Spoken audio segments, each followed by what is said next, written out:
Welcome back everyone, my name is Eltimar and we are going to be continuing our Let's Play of Pathfinder Kingmaker. Where we left off last time, we were at the Rushlight Fields. Eltimar Deschamps says, amid the tournament's frivolity, you notice that two men nearby are having a heated but hushed discussion. One wears flashy clothing, fit for an entertainer, whereas the other wears the steel armor and the red cloak of Patax's guard. It is difficult to hear what they're saying. Approach openly. The two huddle near one another as they speak, and due to the ambient laughter and music, you can only overhear part of the conversation. The guard sternly chides the entertainer, up to Eltimar, but I know that look, you're planning something. Eltimar interjects, motioning to the festival. Talwyn, the celebration is just what we had planned for, but can we really stand by? He begins to raise his hand and strike a pose as if preparing to make a bold declaration. The guard's hand intercepts Eltimar's arm, firmly preventing the entertainer from making a scene. I've seen it with my own eyes, and it especially like you. Eltimar says a few comforting words before removing Talwyn's hand from his arm. Patax needs now is action, and I intend to act. The entertainer looks up, spots you and smiles as Talwyn frowns and sadly walks away.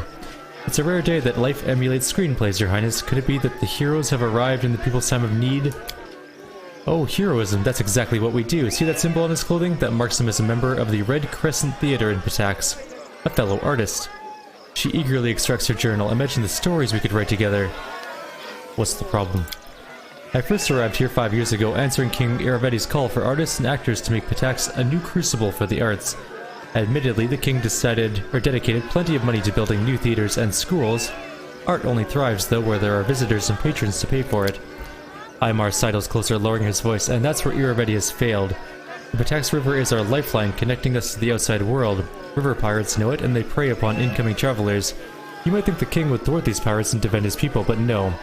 He's only sent escorts to protect key shipments, leaving everyone else to the pirates' depredations. The tournament, it hides how we suffer from the king's inaction. Now, when the king's soldiers cannot or will not vanquish the villains, what happens to the stories?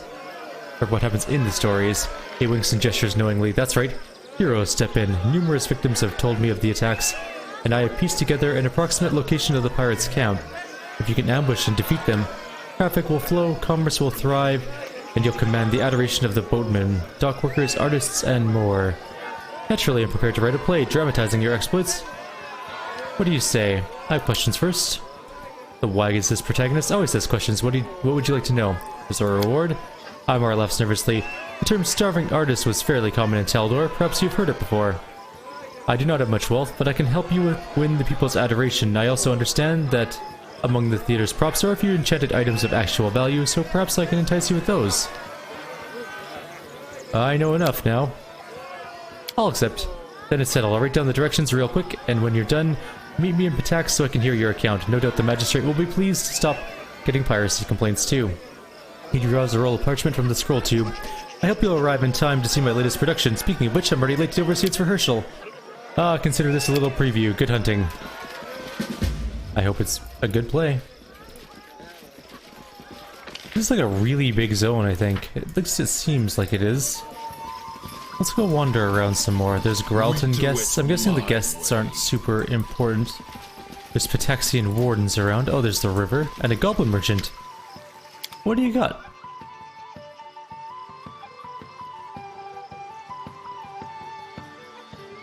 He has nothing of value. Maybe this place isn't as large as I initially thought. It seems like a good chunk of it is actually just river. But we will explore it nonetheless. I really like our character's new armor though, the adamantine full plate +4. I lead, you follow. It looks super cool. I'm really impressed with it. I wish I could wear a Hell Knight helmet to go with it, but it wouldn't be as good as our current helmet. Which actually does things.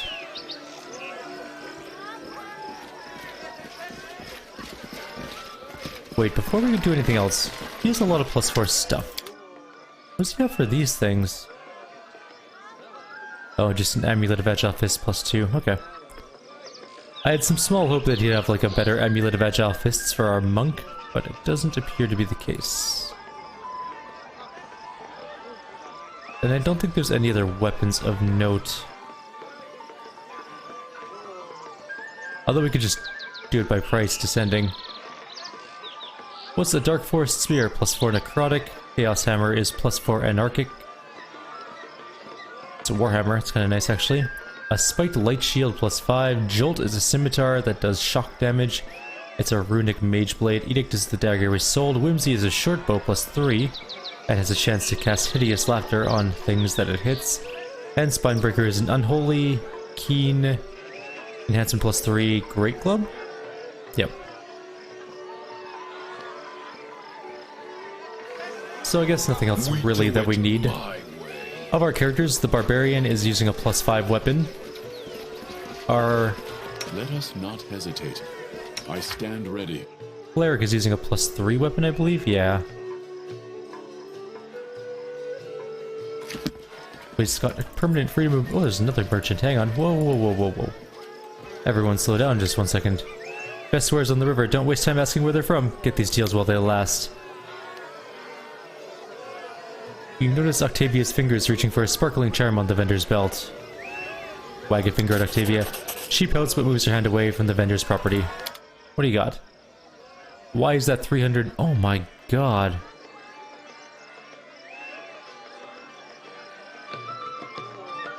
That is a beautiful ring.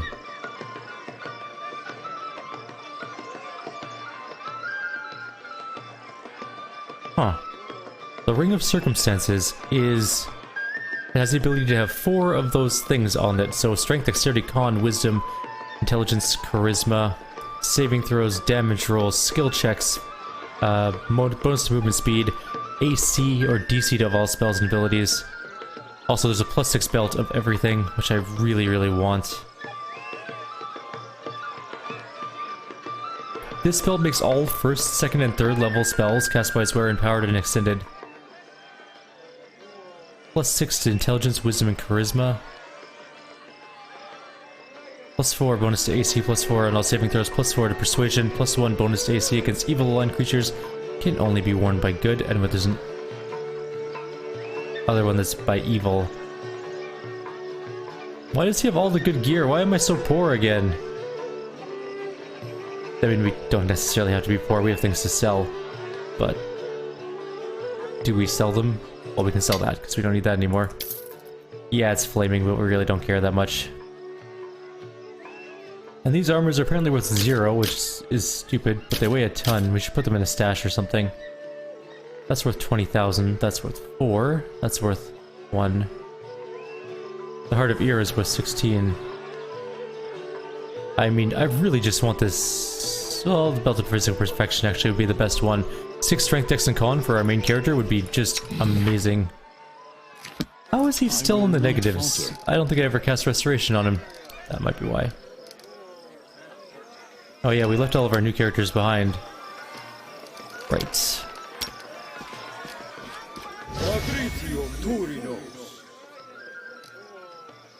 You might wonder why I haven't leveled up Lindsay. I don't care. At all about her. I won't be halted. I'm so sad I can't afford those things though. Maybe later. Dagger mark guests. More dagger mark guests. A lockpicking contest. I didn't bring my rogue. Adventures call to them. Either of my rogues. Is my bard any good at trickery? She's okay, I guess. I could give her some trickery stuff. Do I have any trickery stuff with me? Yeah, I think I do. I really don't care about her spell choices, to be honest. She's never going to see the group. Although I might as well get greater heroism. And... joyful rapture, I guess.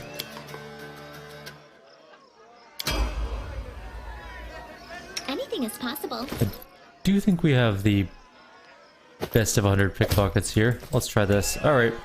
What's her lockpicking skill? 23. She's encumbered by what? By the armor. Actually, does she have a better belt lying around? First of all, let's give her a bunch of decks for now.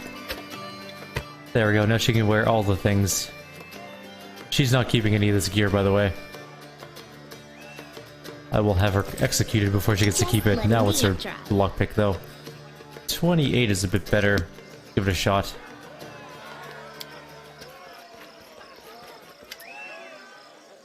Alright, I'll try the locks. Sure. Applause, please. The first lock is open, but can you open the second? What was the first trickery check? DC 24, not so bad. I failed. I'm sorry. What was your check? You only had to roll a 8? Let's try again. We should quick save up to the first one. I wish I could have brought my real rogue. She has like plus 41 to lockpick or something like that. Some ridiculously huge amount. Oh well, it's fine. It'll be just fine. I wrote it like I saw it. We'll do it. She also can sing her song to make herself better at it.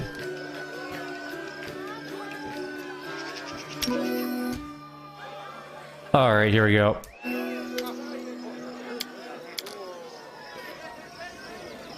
Anything else? 1. Quick save. 2. I failed. I'm Why? sorry. What did you roll? You rolled a 5. Roll an 8 or above, seriously. It's not that hard. We rolled a 3 and a 5. Luckily we saved between rolls this time. Smart. Just letting the ink I don't dry. think that song's helping her. I failed. I'm sorry. Seriously? 2, 5, or sorry, 3, 5, 2 is what we've done so far. Awesome. Maybe now we could roll above a 5. That would be I won't pretty good. be halted. Not everyone needs to be involved in this. Letting the ink dry. I wonder if Octavia is better at lockpicking. I failed. I'm sorry. Seriously? Our rolls have been 3, 5, 2, 3. Yep, that's about right.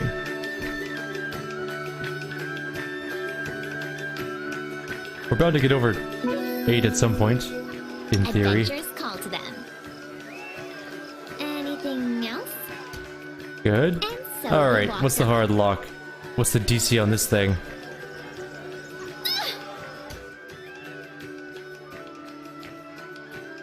It's trapped.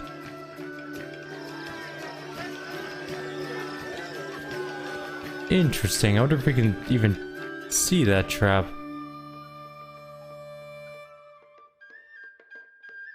We can't get in a fight though. That's the important part. Our monk is here, so she should be able to Adventures await. notice the trap. I wrote it Yep. like I saw it. I failed. I'm sorry. DC 40, that's actually pretty tough. Well, it's not, it's 12. All you have to do is roll 12. It's just not my lucky day.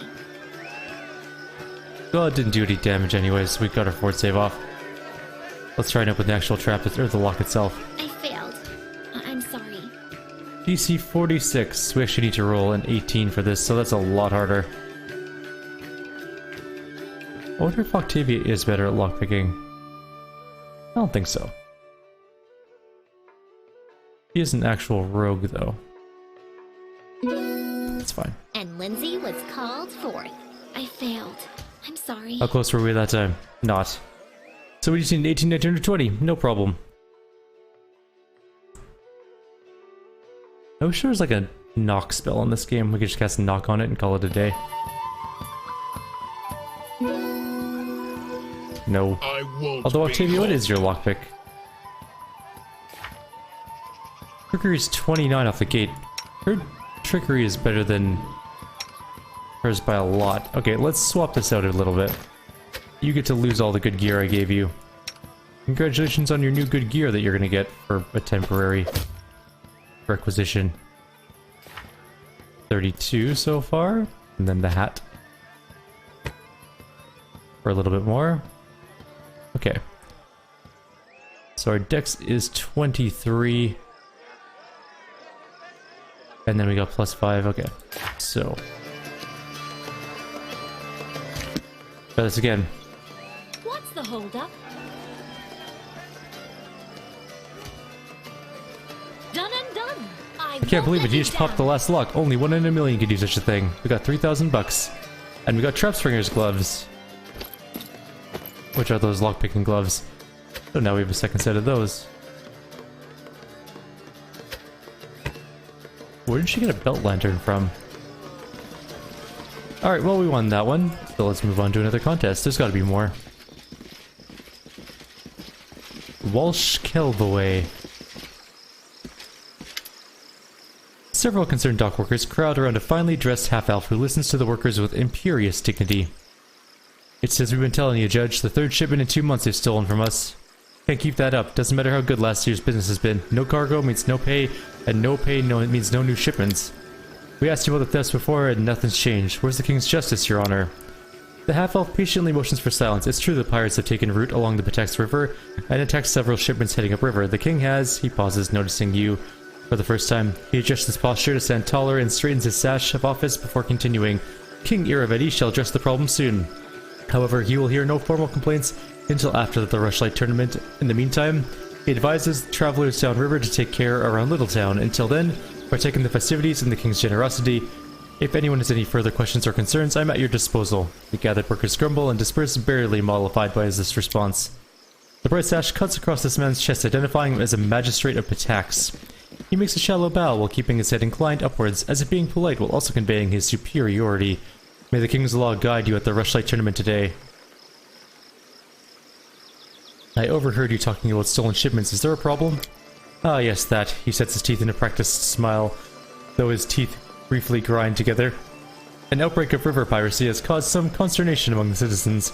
Simply avoid or exercise caution near Littletown in the meantime. Perhaps Patex would benefit from somebody who has a history of vanquishing bandits. Let us be clear, declares the magistrate, narrowing his eyes with disdain. Patex's armed forces are entirely capable of handling these criminals. There's no need for would-be heroes or aspiring vigilantes to get involved, much less foreign interests. I recommend enjoying the rest of the festival. How can he be so deaf to the people's woes? And he calls himself a judge. Well, I am clearly addressing someone important, but I don't believe we've met. The half-elf motions to his satch. I am the Honorable Walsh Kelvaway, a magistrate of Patex, judge of the people's concerns and executor of the King's justice. Well, have a good day. I'll go deal with your pirates for you later. Also, I should probably turn off this song Just letting the ink dry. before I run out of songs. Ooh, more books.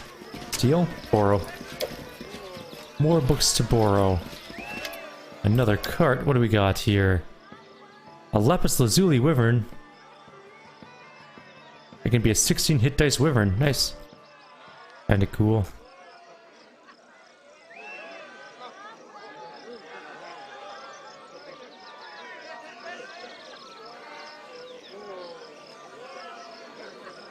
Tempted to get some scrolls, but I'm sure we'll find some later.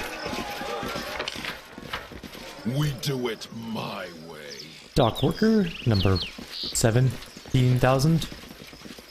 Patexian warden. Go find more challenges to do.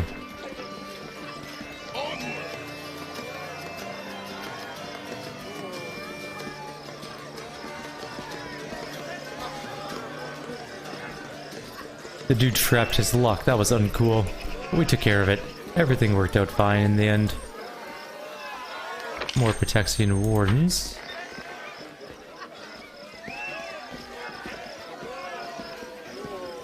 It's a rather large hill.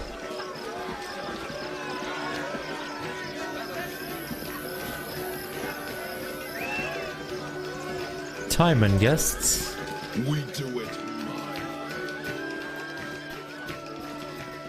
There's a manticore in there, straight up.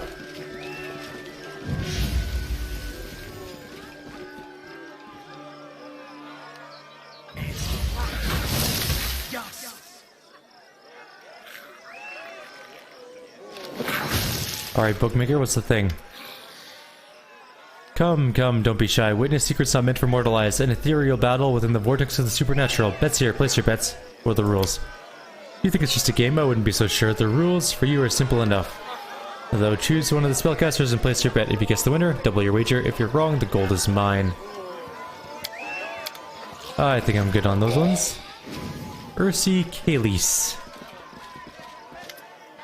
An elf in leather armor scans the crowd intently. He seems to be the only one at the celebration not participating. He is also the only one besides the guards whose weapon isn't sealed. Your Highness, welcome to Pertax.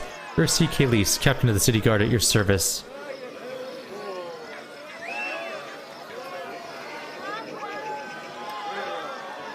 You don't seem to be enjoying the celebration. Celebration is for you, for the city guard. It's just another work day, and right now our work is preventing disruption of the festivities. Who should I meet? That depends on the purpose of your visit. If you're here on business, well, you already know King Irevedi, of course. But it would be worth your time to speak with Gasper Lascienza too. The trading houses might have lost much of their former power, but they're still capable of many things. And if you'd like to partake of our renowned culture, there's Animidi Bellavara, the most famous bard in the city, and Natalia Gitarin as well. Headmaster of the academy. Just take care. They can't stand one another. Okay.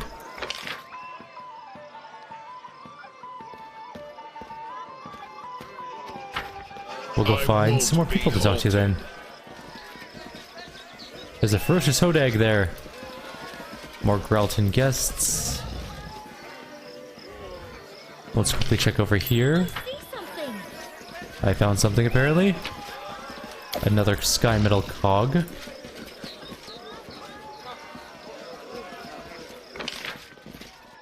Alright, off over here then. Looks like there's more to do over in this clearing. Kinda like this. This is nice and peaceful. We get to explore, we get to talk to people. We don't have to fight anything yet. Not that I don't mind fighting, but still. That's an archery competition, clearly. Let's talk to Nunzio Arpaia. Your Royal Highness, welcome to the Rushlight Tournament. My name is Nunzio Arpaia, and I have the honor of being His Highness's King Irevedi's Master of Ceremonies. You could say the organization of this tournament rests on my shoulders. If you need anything, I'm at your disposal. Okay. Moving on for now. We'll deal with him in a minute. Let's talk to Gasper Liensenza. My regards, King Jade Maul. Gasper Liensenza at your service. Tell me about yourself. I'm the head of the Liensenza family and master of what remains of the Iron Fox Trading House. Before Irevedi took the crown, it would have been my family receiving you at our house. Alas, we're simply guests at his celebration now. What happened? It's a dark and sordid story, and I swear I'd give my life to learn the full truth of it. Pertax was founded by 4 families and ruled by their 4 trade houses for centuries. We quarreled from time to time, of course, and property didn't always change hands peacefully, but none of us would dream of impinging upon another family's lawful rights. And then Irevedi appeared. We underestimated him. Thought him nothing more than another adventurer like thousands of others in the region. He handled matters quickly and chaotically, with assets running through his fingers faster than chips at the card table. His wealth grew rapidly, but still he wasn't a big fish, for a while at least. He invited representatives from all the trade houses to play cards. No one really knows exactly what happened, but by morning he owned most of their assets, including the crown. They suspected a rigged game and sent representatives from their families to discuss the matter with him. And then, a wave of disappearances rolled out across the city. My brothers, the former kings of Pertax, disappeared, along with many other honorable people. Irevedi made it clear that the lives of his hostages would depend upon our obedience. He was king, and our wealth and power lay in ruins. The citizens of Pertax seem to love Irevedi. It would seem so, wouldn't it? Yet appearances can be deceiving. Yes, he's made many rich and happy, but there are many more lives he's dragged through the mud for his own endless celebration. Trust me, there are many who would gladly put an end to his rule, but the king has so many spies that everyone's afraid to even discuss it. Ask the head of his precious academy, Natalia Gitarin, what she thinks, or maybe High Priest Dre Uranus. You'll see their mouths shut tighter than an oyster shell. Alright. Well, I'll come and save your kingdom eventually, and we'll kill the Petaxians. And take their land for ours.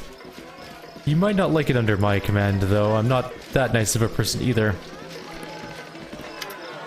Oh, a new face at the celebration. I'm pleased to meet you, Dre Yarnus, High Priest of Calistria, at your disposal. Octavia smiles at the cleric. Praise be the savored sting. May Our Lady's charity never leave us. Calistria is the goddess of revenge. I'm sure many mention Irevedi in their prayers to her, and probably not with the kindest words. You are well versed in the matters, both spiritual and political. Of course, it is not my place to say what people pray to my lady for, but you're right that many would wish revenge upon him. To be honest, our temple has only benefited from his rise to power. Irvedi isn't stingy with his donations, and the celebrations he holds are beyond all praise. The king himself, though, his exorbitant pride is irritating. Calistria disdains those who would place themselves above the gods, and I wouldn't be surprised if she teaches him a lesson sooner or later. That I could deal with, though. There's something else that I find harder and harder to tolerate. You see, the goddess patronizes bodily love, but only that given voluntarily. It's sometimes difficult for me to protect our young priests and priestesses from his unsolicited attentions. I fear to imagine how hard it must be for our beautiful Animidi, or what Natalia Gaterin must deal with. The king is said to often mistake the academy for his own personal harem.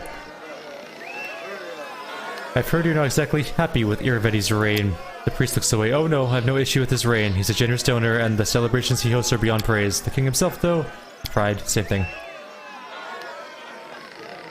Do many Pataxians worship Calistria? Of course, she's the patron goddess of Patax since its founding. The goddess likes our joyful town, and its citizens love her in return. If you ever visit Patax, you would surely enjoy the proud spikes of her cathedral. It's the most beautiful building in the city. Alright, well, we'll deal with that later. We're gonna head to Patax at some point. There's Animidi. Oh, Jade Maul, the famed bear, no, excuse me, the king of the Tirith Imperium now, has come to visit us. It's such a delight to see you here. Maestro Bellavara, well, do you remember me? Lindsay blurts out, turning bright red. Ah, Lindsay, of course I remember you. You and your nonsense at the poetics exam. I hear you have your own publishing house now. I didn't take you for an entrepreneurial sort, but I'm happy you finally found your calling. I've heard King Irvedi can be too persistent in his flirtations. Animidi purses her lips for a moment, then replies slowly, choosing her words carefully. I prefer not to discuss the private life of His Highness with strangers, much less my own. The details of any attractions between us will remain just that, between us. Please, let's discuss another topic. Tell me, are the songs you composed for Irvedi as bold as the ones you sang in my capital? Have many humble verses so offended you that you still recall their sting? Please, your highness, it doesn't behoove a person of your sanity to take umbrage against a petty bard. Don't you know the old proverb? The tunes are chosen by the one who pays the piper. Tell me about yourself. You could have easily asked any of my admirers who Animidi Bellavara is. That'd be about 3/4 of Patax, and the rest are all my haters. You don't get to be the best among the city of poets and musicians without gathering a few enemies along the way, but why should I concern myself with hacks and soreheads? What can you tell me about Irvedi? Animidi's face darkens for a moment, but she quickly regains her sweet smile. Love him or hate him, you can't deny he's a great man. Patax was a boring place before him. Only pirates, fences, and other scum did any business in the area. But then King Irvedi came and turned it into the cultural capital of the region. With him in charge, the arts have flourished, and the city's been filling with songs, paintings, and statues.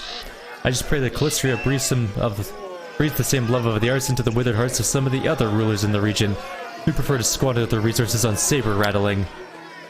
Some say that King Irvedi doesn't have a taste for the arts. Any successful person gets haters spreading dirty rumors about them.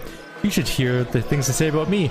Pay it no mind, our king is a man of exquisite taste, with appreciations for all kinds of arts. Does he have enemies?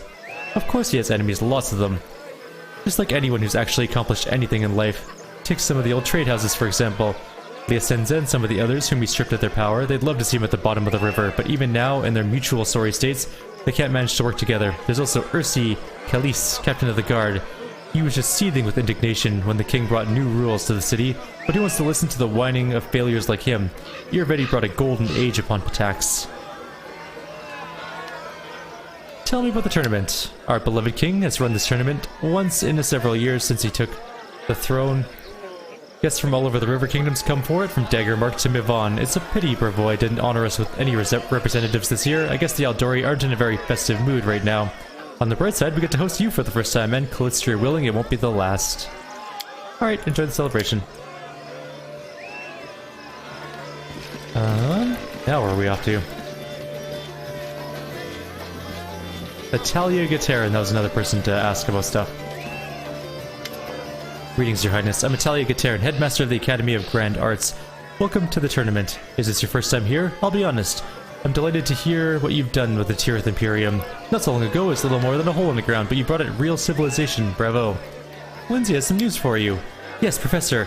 Eobald found refuge in our capital, and you know what? He's writing his memoirs of his time at the Academy. I'm sure it'll be an entertaining read for everyone in Patax, no, all of Avestan. A book, you say? How brave of him. I hope he doesn't neglect to include the details of his dismissal. Natalia's voice is ice cold and bone dry. What details? What do you mean? Irvedi kicked Professor Eobald out for being too smart, didn't he? I'm sure that's how he described it. They called him the Insightful for a reason after all. Anyway, forgive me. I have no interest in discussing this topic further. If you'd like to exchange idle gossip, I'm sure you can find more willing and interesting company here. I suspect you know who I'm talking about. I hear you're not exactly thrilled by Irovetti's power. Forgive me, Your Highness, but this is defamation. My students and I owe everything we have to King Irovetti. If not for him, the Academy of Grand Arts wouldn't even exist. It would be based ingratitude on my part to engage any conspiracy against our patron. You must have confused me with Animidi Belvara. She certainly is always ready to bite the hand that feeds, or caresses. How fares the Academy? Oh, just splendid. If you ever find time to visit Patax, I'd gladly give you a tour. We're currently holding an exhibition of our graduates' works, though it's a pity that— No, it's fine, believe me. We have plenty worth coming to see and hear. What did you mean when you mentioned the circumstances surrounding Abald the Insightful's dismissal? Forgive me, Your Highness, but I prefer not to discuss the subject. If you're truly so interested, I'm sure there are more than a few slanderers who would gladly share all the dirty details with you. Okay. It was a pleasure to meet me. Yes, I imagine it was. Well, we talked to Italia. It didn't go well. Anyone else to talk to? Or, like, re-talk to, I guess? No. Not him. Animidi. I believe Lindsay had a question for you. Oh, I just hope it isn't about any of the lectures I used to give you at the Academy. Go ahead, ask away. Lindsay turns red and takes a deep breath and blurts out, Sorry, but I really need to know the truth. Why did Irovetti kick Professor Abald out of the Academy? Oh yes, he did move to your kingdom, didn't he? I'm curious how he portrayed his dismissal. I'm betting it was something like a poem in 6 verses recounting the tale of a tyrant ousting a poor but honest scientist for telling the truth. The reality is much more mundane. Irovetti didn't fire Abald, Italia did. And I have to give it to her. This time, unlike most times, she was completely right. That can't be. If Irovetti didn't banish Abald, why did he send cutthroats after him? He planned to return the old man to Patax and make Italia reinstate him into the Academy, or failing that, he at least wanted to keep him from going to you. Abald the Insightful is a prominent name. Of course Irovetti would want the teachers serving him rather than his neighbors. Why did he get expelled? Well, Abald is a very fine teacher, of course, but he pays too much attention to how his favorite students perform in class, and not enough to their extracurricular activities. Why worry if they steal a trinket here or there, or maybe rough up someone on occasion, as long as their poetry and music are exemplary? Predictably, this led to a sad end. It was supposed to be just another innocent joke from one of his favorites. A Londi led to someone's death. It was an accident, certainly. Kids just underestimated their own strength. Italia expelled a lot of them, and as always, Abald went to stand up for them, but this time he discovered that her patience was not boundless. She blamed him, said that he'd let his troublemakers run wild so he could get out of the Academy along with them. She told him she wouldn't tolerate any more bullying, even if it's coming from genius students. I understand it's odd to hear won't tolerate from Italia Gitarin, but that's what happened. Why would Italia hide the circumstances around Abald's dismissal? She doesn't like to discuss Academy's internal affairs. Beneath that neat facade, there are too many events she's looked the other way for over the years, all in good faith, of course. Thanks. I'm not sure you should be thanking me. I see poor Lindsay's not too happy with this truth. Hey, come on, girl, cheer up. Being disappointed by people is practically a profession of null necessity for people like us. Whatever I may have said before, you're not a bad bard, and that means sometimes you have to face the music. Thank you. Alright. Can't believe it. Teacher lied to me. I'm gonna learn the truth as soon as we get back to the capital. Yes, perhaps we should do that. I won't be halted. Alright, well, let's go talk to Italia again, see if she's willing to come clean as well. Animidi Belvara told us why you expelled Abald from the Academy. No interest. Okay.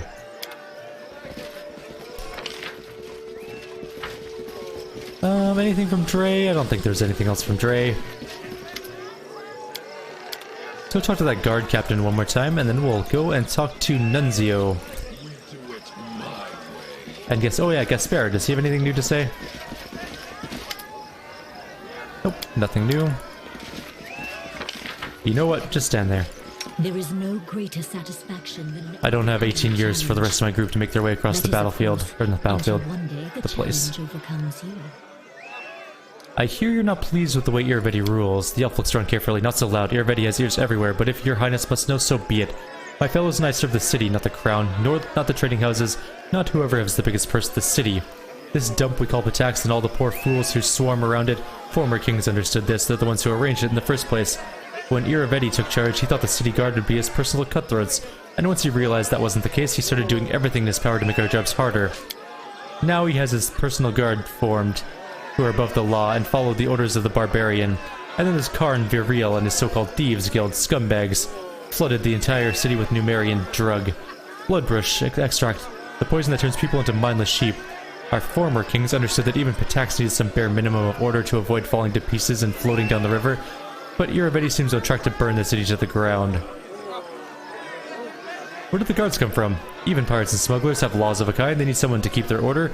The city guard was created by the trading houses. Not long after the city was founded, we're paid by the citizens. Not all of them like us, but they all understand things are better with us than without them. Irovetti seems to have a tight grip on power over the city. Oh yes, the trading houses hate him, of course. But, well, first and foremost, he has hostages. Second, each of the families is afraid to act alone, but they're all incapable of acting together. Gaspar Liasenza tried to unite them, but to no avail. And it's probably for the best, frankly. The last thing we need is a combat in the streets. Irovetti can be blamed for many things, but at least he took power quickly and without carnage. I guess that's it. Alrighty then, let's go talk to the fisher dude, I guess. Let's start the fishing contest. We've talked to everybody, I think. I wonder if we can leave. We'll leave after. I'd like to participate in the Fisher's Triathlon. Let us begin. Trumpets sounded over the arena announcing the commencement of the Fisher's Triathlon. We were to distinguish ourselves in 3 sports, if you could call them that. You be the judge, dear reader. The first round was fish carrying, if you can believe it. They built narrow bridges over pits of mud and placed barrels on either end. One side filled with fish, the other empty. The goal was to get all the fish from one side to the other barehanded without falling into the mud. I'm sure this is just what you imagined for a royal tournament. Throwing fish at your opponents is prohibited, but there was one unofficial but well understood rule in this tournament: don't get caught. We had to decide which of us would participate as well as how fair we would play. Honestly, we have a monk that's amazing. Silent quickly realized it would be hard to earn an honest win while everyone else was cheating. The other participants took advantage of the judges' careless attitudes by slyly throwing fish at each other, but the tricks were to no avail. As they continued trying to force each other into the mud, Silent concentrated on the task at hand and swiftly carried all the fish from one barrel to the other. Victory was ours. The second round was untying knots. Competitors would be tied up poles resembling ship masts, and they had to escape the ropes. Once again, we had a choice to make. Honestly, again. The mast was tall, the knots were tight, and the ropes stank, but Octavia didn't give up. She snaked out of the ties and stood triumphantly before the judges, while the other participants were still wriggling in the ropes like flies in a spiderweb. A victory, and an honest one at that. So we won 1 round at last. At least, the third would be crucial. We'd won 2 out of 3, but we seemed to have victory in the bag. But with the rivals we were dealing with, there could be no time to relax. The last round of the tournament was diving for river pearls. Huge tubs were filled with mussels in the river water, and some empty jars had been placed on a set of scales. We'd have to open the mussels with our bare hands, gather the pearls, deposit them in our team's jar. Of course, if playing fair wasn't a priority, we could try weighing down the jar with other things as well. Honesty again. Cylene briefly dove into the muddy water and started opening shells, breaking her nails in the process. Her jar was soon full of river pearls, and it weighed more than any of our rivals' jars. We won the third round. Soon we stood on the pedestal as the judges awarded our team the victory. We were wet, muddy, and smelled of fish, but we grinned with joy all the same. Really, it was all our monk. Our monk did everything for us. Oh, that's just one contest. Oh, okay. There's more contests. Well, one's down. Let's do it again. The boasting contest. Let's do it. Everyone's ready. Let us begin. The tournament continues with... Oh yeah, we're out of time. So we're gonna do this one next time. Like always, if you have any suggestions or comments, please leave them below. Otherwise, I'll see you guys next time.